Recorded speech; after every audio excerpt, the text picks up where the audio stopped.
Alam niyo ba ng itlog ay pwede nating gamitin para aralin ang isang aspeto ng inflammation? Alamin yan at ating talakayin sa Immunolab with Doc Nas.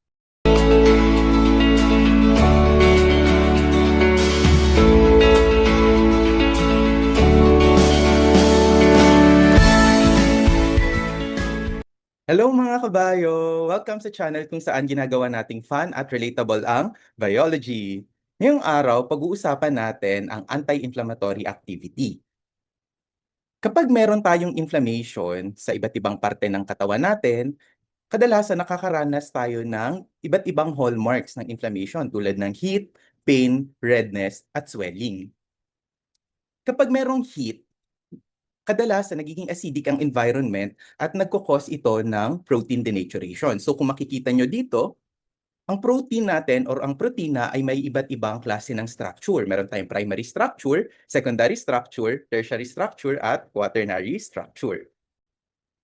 Kadalasan, kapag meron tayong protein denaturation, yung protein natin, nag-unfold siya. Kaya naman kung titingnan natin, yung mga hydrophobic regions ng protina natin, etong may mga pulang arrows, kadalasan kapag nade-denature sila, na-expose na sila ngayon sa tubig.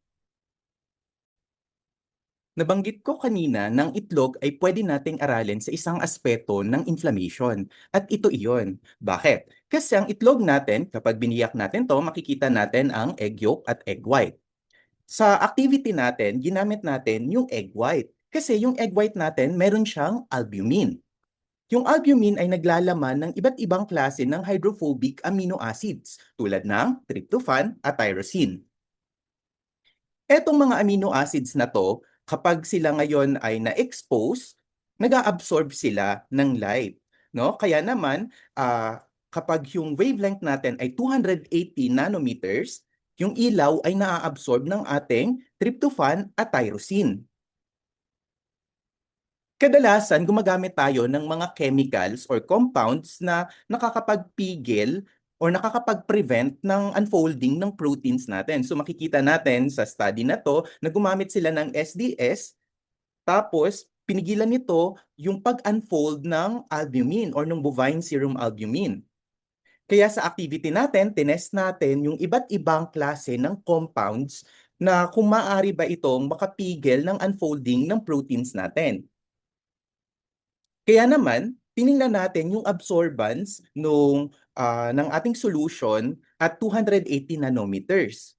Kapag mataas ang absorbance natin, ibig sabihin madaming protina ang na-denature.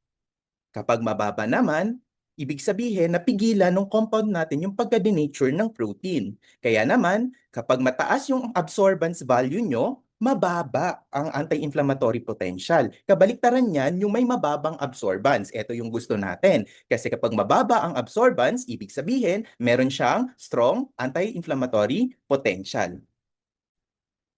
Ang experiment na to ay napakasimple lamang. Kaya naman, yung minimeasure lang naman natin ay yung abilidad ng compounds natin na pigilan yung pag-denature ng protein kapag ito ay na-expose sa heat. Kaya naman, hindi natin pwedeng i-equate agad na meron siyang anti-inflammatory activity. Kaya naman kung tayo ay gagawa ng conclusion, mas mararapat na sabihin natin anti-inflammatory potential. Ayan. Sana marami kayong natutunan ngayong araw at kung meron kayong mga katanungan, pwede nyo siyang i-comment sa baba at sasagutin natin yan. At maaaring yan yung gawin nating content sa mga susunod nating videos. Kung nagustuhan nyo yung video na to, mag-iwan kayo ng thumbs up at subscribe to my channel. Thank you!